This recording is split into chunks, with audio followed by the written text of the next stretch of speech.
and he's trying to climb up the ranks, but Raleigh may say, hey, you just pump the brakes there, young guy. And a good problem to have. Good problem to have, right? But man, these guys are just mashing. It's nice to see some guys out there just hitting bombs again. Between Aaron Judge and Shohei and Cal Raleigh, like give me a home run race. You guys remember you guys remember the days of Mark McGuire and Sammy Sosa like that? Oh, it was beautiful, absolutely beautiful. May have saved baseball. May have saved baseball. I remember as a kid though that home run race. Like seriously, you get home, you'd watch ESPN. They do the live cut-ins to Sosa and Mark McGuire when they were having an at bat, and you were just hoping to watch history. Or Barry Bonds chasing it too, same thing, but like nothing. Oh man, nothing compares to that Sosa McGuire summer, man. That thing was something else. Just two dudes just mashing. Big Mac, Sammy Sosa, roided to the gills. It was the steroid era. Who cares? It's like Mark McGuire said in his Simpsons cameo. Like, do you want to know the disturbing truth, or do you want to hit me see, or do you want to see me hit a couple dingers? And everyone picked seeing him hit some dingers. All right, home run race was it was pretty awesome, pretty awesome. So it's cool to see a couple guys out there, especially one up in Seattle, doing it from both sides of the plate, just mashing, man, absolutely mashing. Some more news here. I talked about how players can be flipped, right? When they get traded, they just can't be aggregated for a certain amount of time. They have to be sent out as a one. They can't have them and another contract go out to match salaries. And that's what's going on here in Washington. Washington did acquire Kelly Olynyk earlier in the offseason. But according to Shams, who just tweeted, the Washington Wizards are trading Kelly Olynyk to the San Antonio Spurs for Malachi Branham, Blake Wesley, and a 2026 second round pick, which is the least favorable of the Dallas, Philadelphia, Oklahoma City picks that they have. So Kelly Olynyk on the move to San Antonio. So back to that conversation we had earlier with Draymond Green about, free agency isn't a thing anymore. What's going on? Like, no, it's still a thing. It just might be just a little bit slower than you're used to, right? Some moves are still coming through. I still think, maybe we'll see some Jeremy Grant movement at some time. Maybe we won't, but it just feels like there is. You still got roster spots to fill. That's what Sean Highkin gets paid the big bucks for. We'll talk to him about it here in just a little bit. He'll be joining us at 5 o'clock, talk all things Blazers. But just because your favorite team didn't make the move that you wanted to on June 30th when the moratorium period opened and you didn't hear about it, and then July 6th rolled around, which was the first day to sign deals, and you didn't hear about anything, doesn't mean that there's not deals in the work or something can't happen, because everybody's wheeling and dealing. Everybody's trying to get some moves done. So there's the latest one from the Washington Wizards. Kelly Olynyk back on the move. Back on the move. That's fun. That's fun. Back on the move. I wish I was moving to Las Vegas for the next 2 weeks down at Summer League. That's going to be awesome. Love going down there, man. I've said this many times to you guys. If you can ever afford it to take a break and get down there, get down there. It's one of the coolest fan experiences ever. I remember sitting there watching a rookie Zach Collins go play his game, then walk out of the Cox Pavilion, just right into the concourse and get swarmed by people asking for autographs. Half the time you would see fans not even knowing who they're talking to, but they're like, I have to look up in the sky to see you. You're probably a player. Can you sign this basketball? That's what it was. Please, it might be worth something. I don't know who you are, but sign this basketball. You're a ball player. Get down there. It's absolutely phenomenal, man. Summer League's the best. But Blazer news, man. Summer League, how's Young Hansen looking? How these young Blazers approaching Summer League? What's going on the Jeremy Grant front? That last roster spot that they still have to fill. The MLE trade exceptions. Anthony Simons to Boston. All that and more coming up in the next hour. Sean Highkin joins us in studio. Coming up next on the Rip City Drive.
Why, hello there, Rip City. 5 o'clock somewhere. That somewhere is right here. Plenty of sports news to get to. First off, in the NBA, it was announced today that Mavs center Anthony Davis had surgical procedure to repair a detached retina he suffered at the towards the end of the season. Played with the injury through the end of the year.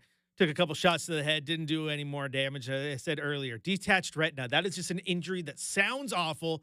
So I'm glad he's okay. There was also the news that came out yesterday afternoon. The Pacers did announce that Tyrese Halliburton will not play next season. And of course, Mike Brown is now the new head coach of the New York Knicks. Also, WNBA Portland will hold a press conference on June 15th, 3 p.m. to announce their name and their branding of the new WNBA franchise. Our Sean Hyken will be there, but before that, he'll be in studio coming up next.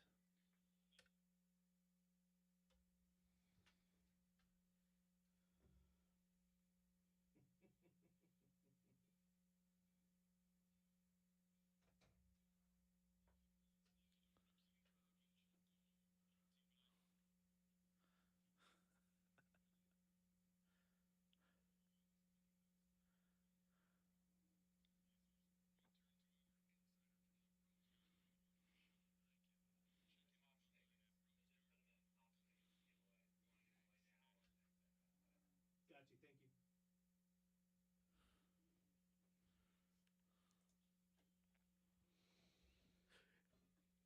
You know, that's why I love the great Michael Shacker. I like to think I do a good job when I'm producing, but nobody picks perfect music like he does. Like he knows that you and I were at the Tool COVID concert together. Yep. So he intros you with some Tool. Ground Zero. Did you see any of the? Did you see them on the Ozzy Sabbath thing this weekend? I didn't get a chance to see that. You got to check some of that stuff out. I think the actual live stream like performances have been pulled down from YouTube from copyrights, but if you can find that, like I watched the whole thing, it was really good. Okay, we were talking about this earlier because I'm assuming you bought the stream then I did. too, and so did Shacker, and then was surprised when he got a service fee charge on top of the price of the stream. Like you're buying a digital product and you get a service charge on it. What are we doing? And I don't remember what the breakdown was. I bought mine like 3 weeks ago. But I did hear it was good. He sounded good, which is great. Yeah. Very unfortunate that he's in bad health. I had tickets to the show that was supposed to be here that was right before he canceled the show. Right. Because that was when I think it was like we were about a month away or something like that when he canceled the show due to health reasons and canceled the rest of his tour. Yeah. I do have one correction from that rundown that you just gave before we introed you. I will not be at the WNBA name announcement because it's on July 15th. I will still be in Las Vegas. I'm an idiot. Unfortunately, the timing is not great. The other thing is like we know what the name is. We don't have to. They don't need to. No, we don't. It's super secret. I know. Super secret. I guess so. It's. I mean, it's. I'm burning to know what it is. I'm burning now. See, phone lines are lighting up on fire with people calling in with their theories about it. Theories. It is bad though. Thank you for the correction. I just know you and you're like me, and I was just assuming. Oh, there's a press conference. You're going to be there. But I would be there. You know where I'm going to be though. Speaking of the WNBA, after I'm in Vegas, I'm going right from Vegas to Indy for the All-Star game. Sounds rough. So there will be some whatever league people and team people are there. I will be there. That's pretty good. That's pretty good. Summer League though, right around the corner. Blazers have their first game on Friday. So first off, before we get to the actual like nitty gritty of Summer League, what you expect and what's going to go down and all the young guys, like, can we just talk about your poor soul here? You're going to be there for all 4 games or no? Oh no, I'll be there for the first 3. Okay. For the first 3. Okay. Either way, how did the Blazers get such a terrible draw with all the late tip-offs? I'll tell you how. Usually they schedule the late stuff for, a couple of years ago when they had the 3rd pick and they drafted Scoot and he was like the second most hyped guy of that draft class besides Wemby. He was on they had the Blazers on all the late windows and then he gets hurt like in the first half of his first Summer League game. He doesn't play the rest of it. This time, like, if you look at, like, who are the most anticipated, rookies to make their debut at Summer League this year? Cooper Flag is number one, obviously. Hmm. Number one overall pick, of course. Number two, just because of both where he was picked and how much of a shock that was, and the entire country of 1.4 billion people that's now suddenly going to be watching every single thing he does, is the second most anticipated rookie debut of Summer League Young Hansen. Yeah, I mean, I think so. I think it is. I think there's anticipation too, just because the, there's so many people, not only just the international market, of course, but like there are people that didn't expect that guy to go that high, and like, okay, well, he went that high for a reason. I want to see Right. it. Like there's people who want to see it, and keep in mind it is 5 o'clock here. It is currently 8 a.m. tomorrow in China, so you do the math on that. An 8 p.m. tip. That's going to be an 11 o'clock in the morning. Good. That's manageable. That's good morning viewing. So they made sure that all the Chinese viewers can just wake up and watch Yang get Yeah, going. and shout out to the new Chinese Blazer fan base. By the way, my subscribers at Rose Garden Report have been going through the roof since they made that pick. So it's a whole new market to tap into. That's pretty awesome. That's pretty awesome. So what before we start talking about summer league, what have your early impressions been? You've had obviously you and I were at the introductory press conference, but now you've had a chance to be at some of these practices, see him getting up some shots, talk to him and his interpreter. Like what are your vibes you're getting from the Blazers rookie? Well, as far as like the personality stuff, he seems like a pretty funny kid. Like he had that line, and obviously he doesn't really speak really any. Like he'll try to say a couple of like simple sentences here and there, but like at this point, his English is not to where he's going to be giving full answers in English. So a lot of this stuff is through his interpreter. But when he talked over the weekend, I asked him how the physicality of the NBA Summer League practices has been compared to his practices, and the level of physicality in China. And he said through his interpreter that it's still physical, but it's more civilized.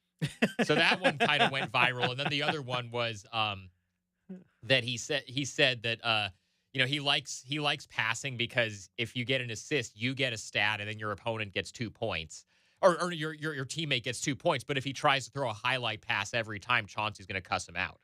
So he's got like even with the language barrier, he's got like a pretty good sense of humor, and he's showing a little bit of personality a little bit, which is great. And then you ask the three players rather that we've gotten a chance to talk to are the three guys that are actually on the Blazers' actual team, which are Rayon Rupert, and then their two-way guys, Sidi Sissoko and Caleb Love. So we've asked all three of them about him, as well as Ronnie Burrell, who's one of Chauncey Billups' assistant coaches, who's going to be the head coach of the Summer League team. They all say that first of all, they all say he's a great passer and that he's fun to play with and easy to play with.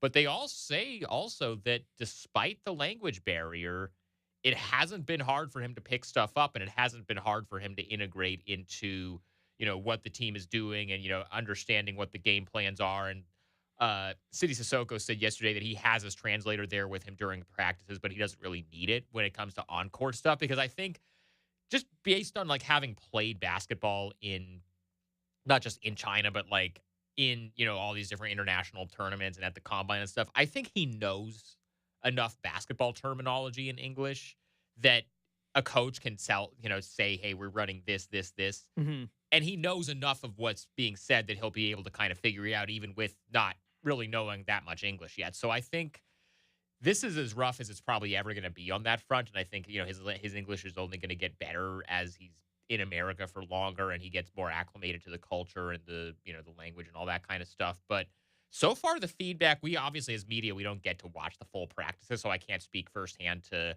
how anybody looks when we're going to find out on Friday what it actually looks like. But it seems like all the feedback has been good so far. Yeah, and that's great. And I told Joe on draft night, it's when he asking about the language and this and that, it's like the plus side is if you're as smart as everyone says he is, that he's got great basketball IQ and he's been doing this especially at a professional level. The language of basketball, it will travel with you, right? Uh-huh. And if you could speak the language of basketball, you're going to get out on the right foot.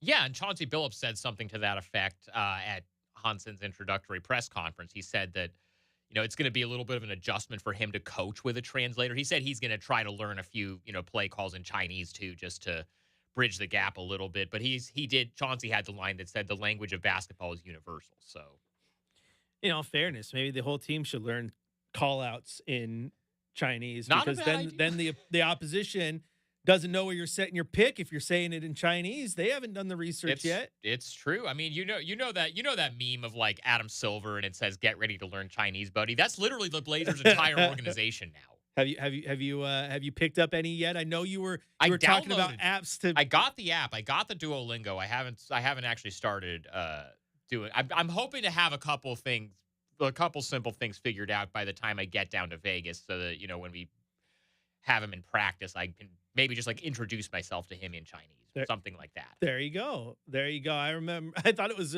funny when at his introductory press conference when Casey Yeah. Holdall said "ni hao," And he which just got so excited did. that like somebody even made the little bit of an effort. exactly. And for those of you who don't know, that's hello. That's hello. I remember because back in elementary school, we had to do a thing where every single one of our classes in school was a country, Uh-huh. and mine was China. So we built like the Great Wall of China in our class, and then learned all about China. And so ever since I was in like third grade, I remembered ni hao and zaijin, hello and goodbye. Like I know there you go. But it was like when he said ni hao, like his eyes. Like it was almost like, did I just hear what I thought I Yeah. heard, or did he say something in English and it just sounded like Chinese? Like it's pretty cool. No, it was cool. So this is good. This is gonna just the whole experience of like I've never covered a player that has a translator with him full time, so that's gonna be a little bit of an adjustment. I already messed up. One, I don't know if you watched the video of his practice availability on Saturday, but someone asked him a question. His translator gave him the question in Chinese. He gave the answer in Chinese. And then just forgetting order of operations, I tried to ask a follow-up question without, letting the interpreter first deliver his answer in English, which so that's just, it's just an extra step to the order of operations for media stuff. But, it's a learning process for all of us. Well, everyone, man. I mean, obviously you gotta do that. PR has their learning process, understanding that these availabilities might go a little bit longer than normal Uh-huh. because every question has to be answered twice and asked twice and all that. But he's picking up, and it does seem that he's having a good time. I also joked with Joe that they need to get SpongeBob on in the practice facility because that's how Ennis Cantor said he learned English when he came over was watching SpongeBob. It's always interesting. It's always interesting to hear how players from other countries learned English. It's usually something like that, or like it's like rap music or something. Yeah, which is funny to me because they're like, "Oh yeah, I learned English by watching SpongeBob," and I'm like, I don't. Okay, if I moved to Japan and was just watching the Japanese version of Pokemon, like I don't think I would learn Japanese by watching Probably it. not. So No. kudos to these people who pick up the English language, which is Yeah. incredibly difficult language to learn. But it's good to see that he's having fun and he's leaning into it. And that was the vibe I got in the introductory press conference. And all that, like he's still a kid. He's in a grown man body, but he's a kid, and he's having fun, which is good. Obviously, the whole I like to play video games, Yeah. sleep and eat. Like, Yeah. come on, he's one of us, which is absolutely great. All right, Sean Hyken of the Rose Garden Report joining us. He's our Trailblazers insider. Make sure you're following him at the Rose Garden Report and at Hyken on social media. When we come back, we're going to talk about Young Hansen and Summer League, what to expect from the Blazers big man, and of course, what to expect from their two-way guy too, Caleb Love. All that and more coming up on the Rip City Drive here on your home of the Blazers, Rip City Radio 620.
Welcome back into the Rib City Drive. Chris Burkhardt here with you, joined by our Trailblazers insider, Sean Hankin, and he'll be heading down to Summer League here in just a few days. Blazers going to get their first glimpse at some of their young guys, and that's a good thing. Also, other young guys in other sports are playing right now. Your Hillsboro Hops will play tonight, first pitch 6:35 against the Vancouver Canadiens, first game of a 6-game set. And if you want a chance to go see it, now is your chance, because if you want tickets to see them play Vancouver on Saturday, July 12th, all you got to do is be caller number 2. I like doubles. Doubles are awesome. Caller number 2, 503-248-0620 is that telephone number. Once again, 503-248-0620 is that telephone number. Caller number 2 will win a 4-pack of tickets to see the Hillsboro Hops take on the Vancouver Canadiens on Saturday, July 12th, which will be game 5 of their 6-game series. That is kind of they're not summer league, they're high A baseball, but that's the young baseball guys sitting there getting on and on the diamond and showing out for the big ball club and trying to work their way up to the main roster, get a chance to go play with the Diamondbacks, do their thing, right? And that's what Summer League's all about. You have a couple guys who obviously are going to be part of the Blazers' future. Obviously, Young Hansen is going to be one of them. You got a bunch of other guys who are playing for roster spots in their NBA future or their G League future, depending on the situation. So what do you kind of expect to see from this Blazer team? Because, I mean, outside of in years past, I feel like there's been Summer League teams where, like, there was just a lot of young guys, a lot of names you knew. Right. This has City Sissoko, Ryan Rupert, Book Knight, who everyone knows if you pay attention to the remix, Jan Hansen, and then Caleb Love. Outside of that, it's like, who's playing? Like, what's going on? Like, Well, Keyshawn Bartholomew is, if you're a Duck fan, he's on the Summer League That's team. right. So there's that one. And then, yeah, other than that, it's really just a lot of guys who are fighting for, a training camp invite or a just a G League spot. Like there's a couple of the guys that are going to be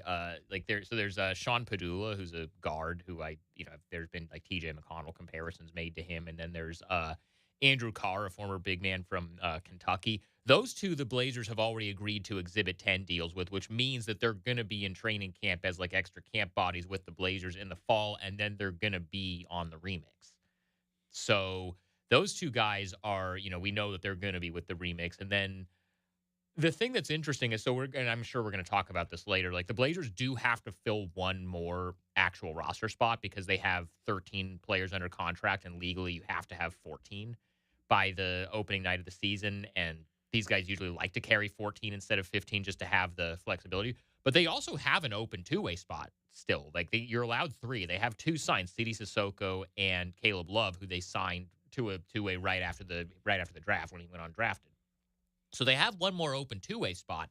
So what's probably going to happen with that is they're going to invite a bunch of these other guys to training camp, and whoever plays well in their training camp is going to get that final two-way spot.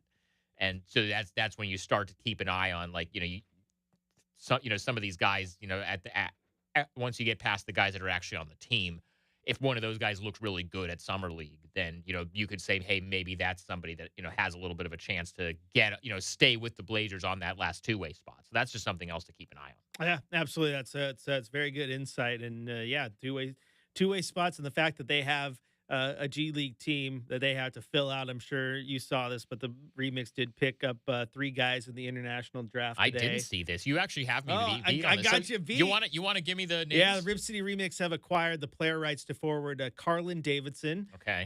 Guard Michael Cicero. I may have mispronounced that. Okay. And forward Emmanuel Beya in the international draft. So there's 3 guys right there that they picked up today. I don't have anything for you on any of those There you names, go. although the international draft has actually been kind of fruitful for the remix / Blazers in the past. Last year, the player that they picked up from that was Isaac Nogas Gonzalez, who, was one of the, best defensive players in the G League, declared for the draft this year, went undrafted, but he just signed a training camp deal with the Sacramento Kings, so he's going to have a chance to make an NBA roster. So sometimes you can find guys who might actually stick Absolutely. So these are more names to watch, and then so when you look at the roster, obviously, there's the young guys, and then a guy like Rupert who's down there just to refine his skills. I mean, Roops might be one of those plays one game and then is just down there for the vibes, He maybe better be like. one of those guys that plays one because I mean, we're going into, and I know when they drafted Ryan, he was still like a pretty raw developmental project, but it's not that often that guys who are going into their third season play summer league. So if you're one of those guys that's playing summer league after having played 2 full seasons in the NBA, you better dominate.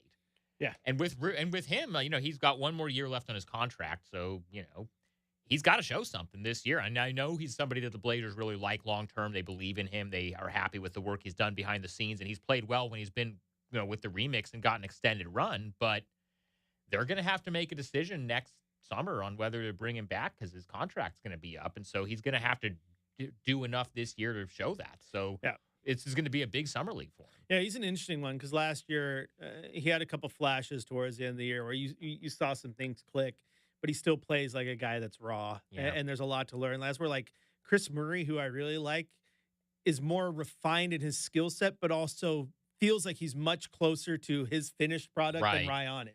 Right. With Chris, it's like, if the shot comes around, he's an NBA rotation player. If the shot doesn't come around, he probably isn't. That's just kind of the thing that needs to change with him. Yeah, so I'm interested to see how he looks.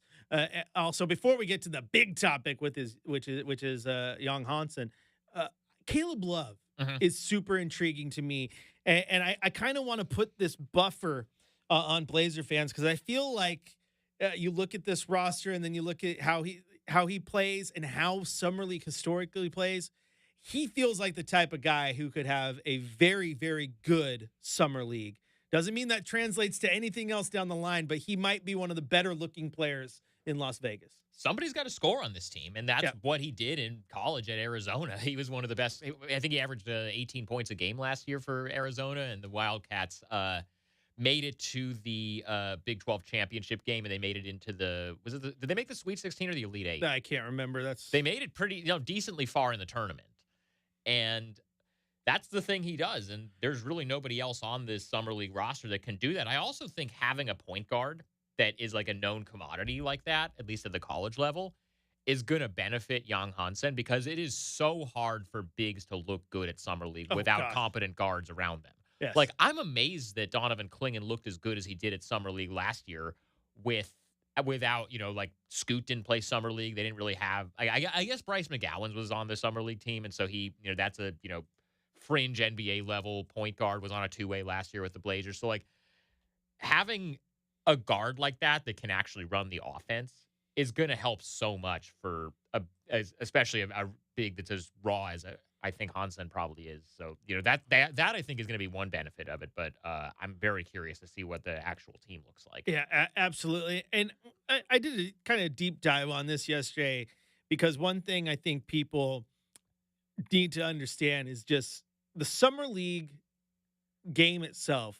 It's nothing like the NBA game, right? And so it is teams that are put together in the last week who have about a week to practice together. Mhm. They're not running the Portland Trailblazers or Dallas Maverick playbook. They're basically running simple stuff that they can get through the 4 games or whatever it is. And so when you run into a situation where you do have a center like Young Hansen, who you want to see have a great Summer League, again, it's just not set up for those type of guys to succeed when you're running pick and rolls with a point guard. Might not even know his name for you're going to say. So in saying that, I think you have to temper your expectations with what you see from him. If he's good, great. But if he's bad, don't read into it. That being said, what are your expectations for Young heading into Summer League? You just want to see him look like he's going to be able to keep up physically with NBA level competition, because that was kind of the knock on him, and probably why more draft analysts didn't have him higher on their board going into the draft, and why it was such a surprise he was picked where he was because people said that at his size, like he's slow and he's not that athletic. So there's a big difference in the level of athleticism between the NBA and the Chinese Basketball Association. Yep. So if he can hang with NBA level athletes or fringe NBA level athletes, I think that'll be a good sign. Yeah. I'm more interested in that. And Also, just, some of the passing and playmaking stuff, which is, the big thing that everybody's been hyping up since they drafted him. So I'm more interested in like how that stuff looks than I am in any of the numbers. Like the same thing with Klingon last year. You had this with Klingon was a lot more of a known quantity because he was such a, successful and well-known college player, and you knew exactly what he was going to do at the NBA level. But you came into summer league with Klingon saying, I want to see how he is defensively. I want to see him protect the rim. I want to see him set screens. I want to see him rebound. Doesn't really matter how many points he scores or how many turnovers he has or how he finishes at the rim. You want to see the stuff that he was good at in college. Is that going to translate into the NBA? And you could tell pretty early at summer league that the stuff that he was good at in college was going to translate over, and it ended up mostly translating when he got to his rookie season. With Hansen, it's so different because there's so much less data on like this is we know what this guy is, or there's not really a whole lot of that outside of we see these highlight clips on YouTube and we just kind of have to take people's word for it that he's this amazing passer. So you want to see that, you want to see physically whether and athletically whether he can hang with this level of competition. And if you see those two things, I think whatever his numbers are, I think you look at it as a success. Yeah, and those are the things I'm looking for too. One thing I'm also looking for, Sean, and it's kind of piggybacking off what you said, but obviously you talk about the coaches and the players right now. You heard Billups, we've heard Joe talk about it multiple times. Everyone talks about his basketball IQ. I Uh-huh. mean, I asked Joe point blank on draft night, like, you guys said you started drafting him 2 years ago because of his IQ. Like, what was it that stood out? And he was just like, he makes the right, his mind's there. He makes the right plays. He knows what he's doing. It was the IQ stood out more than anything. It wasn't the athleticism, the shot, it was the IQ. And so that's what I'm looking for at Summer League. Like if he goes in and has 5 turnovers, but every single one of those was him making the right read and the right pass. It was Right. again, it was just the fact that it's 4 other It's guys. summer league guards. It's not Exactly. It's like it's like a pass where you could like tell that like if he was passing that to Denny Avdia, then maybe it would lead to something Exactly. as opposed to I'm just like I'm blanking on one of these names of like one of these summer league guys. Yeah, Like exactly. And so he's making the right reads. And the other thing is like Shaden Sharp, right? So Shaden Sharp got pulled out of the lineup last year because his defense Right. wasn't very good. Mhm. And there was times where he's sitting there and he's in a great defensive position, but his head is just moving around because he got lost for a second. Right. And so it's the little things like that, like when Jan is on offense or defense, where is his eyes? Where is his head movement? Is he showing me that the wheels are churning Yeah. and the IQ is there and he might get left out on an island and get burned, but again, That's rookie stuff. of rookie stuff and a product of 10 guys on the floor who are just, no regard for anyone else. They're just going to go get theirs at times. Because Right. summer league it's glorified pickup basketball, guys. It's pickup, and as much as like the organization wants to see, are really invested in like the development and kind of what they and seeing what they see out of the guys that like they drafted and are actually going to be on the team. The other guys on the roster all have to kind of go out and get theirs because they're fighting to get noticed and get a team, whether it's the Blazers or another team, to say, hey, we like what that guy did. We should give him a train. And sometimes that, leads to like Tumani Kamara was a second round pick with the Suns. And the legendary story is that when he came here for a pre-draft workout, he actually didn't have a very good workout, but Summer League was really when he kind of opened people's eyes and were like, oh, no, this kid might actually be really good. And I mean, there's been plenty of examples of guys over the years that got a training camp invite off of having a good summer league and then turned that into a long NBA career. Wesley Matthews was one of those guys. He went undrafted. This was back before undrafted guys stuck in the NBA all the time, but Wesley Matthews had a really good summer league, was invited to the Utah Jazz summer league camp, had a really good year, ends up making the team, has a pretty solid rookie season, and then the Blazers sign him to that offer sheet. So it can be done, but it's kind of an everybody for themselves thing. Is like these people want to these other guys on the team want to go out and get themselves on a team's radar to try to get a camp invite somewhere. Yeah, absolutely. I remember my first summer league down in Vegas was 2015 when the Blazers had Keith Bogans at 35 That's years old right. on their summer league team. It's always fun when there's a guy who's been in the league for 10 years. Remember a couple years ago, this would have been like 20, this was 21 because it was the COVID year. But the Blazers had Michael Beasley and Kenneth Faried on their summer league team. I remember that. And it was like on the one hand, like it's one thing when it's like I remember a number of years ago, Thomas Robinson was on a summer league team after I think it was the Spurs. He was on someone's summer league team after he had been like playing overseas because he was trying to use it to get back in and get on teams' radars. But it's like, you know what Michael Beasley is. What does Michael Beasley need to be playing summer league Right. for? You don't. What's he going to show you that you didn't already know? Right. Emmanuel Mudiay was on that team That's too. right. Yeah, Like, they were the remembering some guys summer league the team. remembering some guys summer league team. So again, sometimes you're playing with the young guys trying to fight on rosters, playing with old guys trying to get back on rosters, and so sometimes that's why I argue like there was just not a lot of benefit to sending Donovan Clingan down there. Right. A guy who started 37 games last Yeah. year due to the release of Ayton. He's kind of been handed the keys to be your starting center. You Yeah. would hope, and so like you don't need.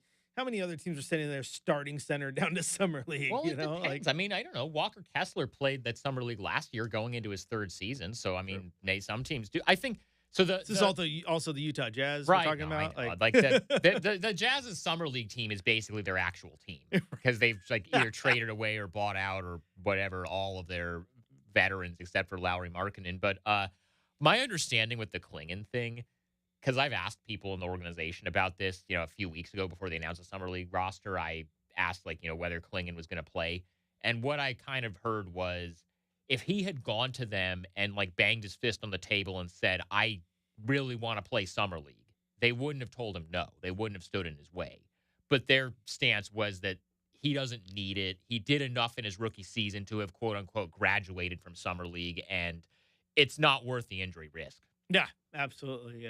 It's not. And you're gonna watch. You're gonna make sure you get in on a Cooper Flag experience while you're down there. You're gonna. I'll be watching that. Is this? I mean, as weird as it sounds, like the most hype I've ever seen a rookie at summer league was Lonzo Ball. Oh yeah, yeah. Like- Hey, Zion was the only one that came close, and that was the Yeah. night of the earthquake. Were you there that year?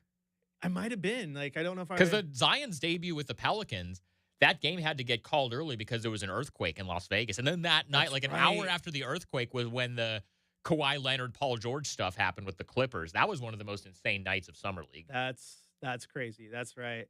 Yeah, the Lonzo Ball one was insane. Yeah, That because was- of not for a few reasons, the LeVar factor, just like the Lonzo hype factor, and also anytime the Lakers have a prospect like that. Oh, they traveled, boy. Because LA's only a 4-hour drive from Vegas. Yeah. Honestly, the Bronny thing last year was pretty crazy too, Yeah. because that was such a hyped thing. That's wild. All right. Summer League's going to be fun. All right. When we come back, we're going to turn our attention back to the regular season Blazers, not the Summer League Blazers. Got a couple more questions for Sean to wrap up the show here on your home of the Blazers, Rip City Radio 620.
Hey, if you like cover bands, then you are in the right place because I got just the thing for you.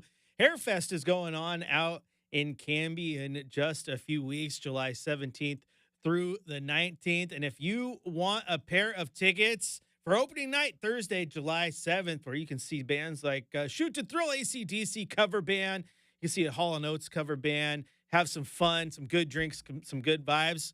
Got a pair of tickets. Caller number 1-503-248-0620. Caller number 1-503-248-0620. You will win a pair of tickets to Hairfest, the biggest cover band festival this side of the coastal mountain range. I don't know. I didn't think that one through. Technically, the Ozzy Sabbath thing in Birmingham was a cover band festival because most of the bands, Technically, it pretty was. much half their sets were Ozzy or Sabbath. There you go. covers. The biggest cover band festival in the valley. I don't know. I got to figure this. I got to think this one through. But yeah, that was a cover band.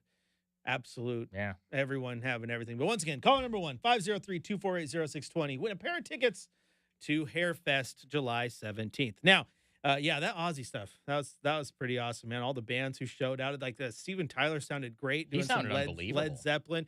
Saw the video. What would you do if you're at a concert moshing and you turn around and Jason Momoa's moshing with you? Like, come on, man. It's commitment to the bit. I love it. But then I saw the clip of him singing "Mama, I'm Coming Home," and I'm like, oh my gosh, like. The last time he ever sings that song, his farewell concert, like that song just hit harder than it's ever hit before. And you could tell he was getting like kind of choked up like Yeah. about it too. It was impressive. Ozzy's Now, being honest, Oof. I've watched some of the fan shot stuff from the show, and the stream was on a 2-hour delay from being live. okay. They definitely did some post-production stuff with his. He still sounded fine right. in the actual live stuff. Like he sounded a lot better than I expected him to, but they definitely did some work on the post-production stuff Hey. before they put it out in the live feed. But I'll give it a pass because it's Ozzy's final show, and Absolutely. he wanted to have his final moment. And Leave it to big media to doctor it up. have you watched any of the Sabbath performance? Seen a few clips, Have you but- seen how Bill Ward, the drummer, just like had his shirt off the whole time? It was so funny. I love. Speaking of that, you see Pearl Jam's drummer called it Matt today. Cameron, yeah, I saw that. Yeah, that's I just saw them a year ago at Moda, okay. and I got to see him once with Soundgarden too before Chris Cornell died. So. Nice. Yeah. Sometimes you've earned the chance to put the sticks away for a minute, man. That's for sure. But Do we know what is he retiring I from? don't know. I don't know what he's Have doing. they said that yet, or just that he left Pearl Jam? I don't know. Because he was in that band for like a long time. Maybe he wants to go play with a band that plays more. Pearl Jam is like, yeah, let's play now and Yeah, then. yeah. Not like Metallica, who's been They're like on still doing. they've been on like a world tour for like the last Yeah. 5 summers, like Yeah. just never ending. And we were talking for like a year about going up to the Seattle I know shows, and we just never did it. it fell through. We should have gone. We're idiots. That's our bad. All right, Sean. So Blazers have they got some work to do. I think they're trying to get better. They've opened up some doors. Some teams around them have gotten better. Obviously, San Antonio is going to be better. Dallas got better. So those are things you have to watch out for. But BetMGM put out their over-unders for the year, and they have the Blazers at 33.5 as their betting odds right now. Now, I got to tell you, Chad Doing literally has his skin in the game on this because Did he put something on it? Yes, he got asked on social. He said over on PDX easy. That's what Chad said. So Brandon Simons responded. He said, "Are you willing to bet another naked bike ride on this one?" Chad responded, "You are on PDX over 33.5 wins, or I am naked with all the other freaks." Chad Doing, our beloved boss, skin literally in the game. So wait, if he loses the bet, he has to. So if they go under, he has to do. If they go under 33.5, Chad Doing is in the naked bike ride. I think somebody needs to send that tweet to Chauncey just to make sure, because I don't know how many people want to see any of us. Well, yeah, you can screenshot it. You can send it to Chauncey, and like the Rip City Radio account, I chimed in. I said, "Do we bookmark this or do we pretend we never saw it?" But yeah, skin is in the game. So what are you thinking? Over under? I mean, that's less wins than they won last year. They just won 36. I think they go over, but not that much over. I think like 536. I think they probably get to around the same number of wins they had last season, but I think it's more evenly distributed over the course of the season. Like, I don't think they're going to be as bad as they were in the first half of the season and then as good as they were the second half of the season. Because the first half of the season, they were like, you know, what were they, like 13 and whatever? They were like 13 and 28, and then they were 23 and 18 the rest of the season. I don't think it's going to be that big of a disparity between the halves of the season. I think they're going to just they're going to be, the whole year, they're going to be a solidly fighting for the play-in, but not quite good enough to make it to the play-in, but clearly not as bad as like the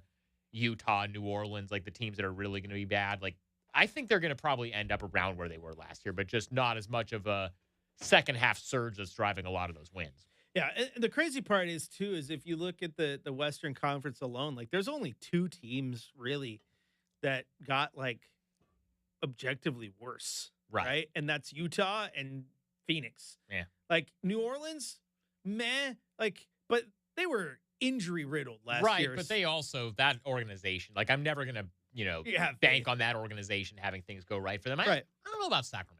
Yeah. I don't know about some of their like. Yeah, but I don't know if like okay, so like Sacramento and Golden State, I put in the definitely didn't get better, Right? But I don't know if they got like, oh my gosh, they're so much worse. I think these guys I think there's an outside chance these guys get 9 or 10. The Blazers. I think that's in play. Anything higher than that, I think, is a little bit ambitious. But 9 or 10, I think, once you get past, because you go through like the top of the West, like Oklahoma City, I think, has earned the right to go into the season as the favorites, obviously. Yep. Denver, I think, has had a really good offseason. They're going to be right there. Houston's going to be right there after getting Kevin Durant and like a couple of these other guys that they picked up. I think that's going to be a good team. But then, you go, Dallas is going to be in there if Cooper Flag is what he's supposed to be. And then like Memphis is in there if their guys are healthy. Like, once you get past the top like 4, I think these guys could get into like 9 or 10, but anything above that I think is kind of ambitious. It would be nice. All right, Sean, thanks for joining me as always. Make sure you're following him on social at Hikin and subscribe to the Rose Garden Report. You'll get all the latest from Summer League. He'll be down there for a handful of games. Blazers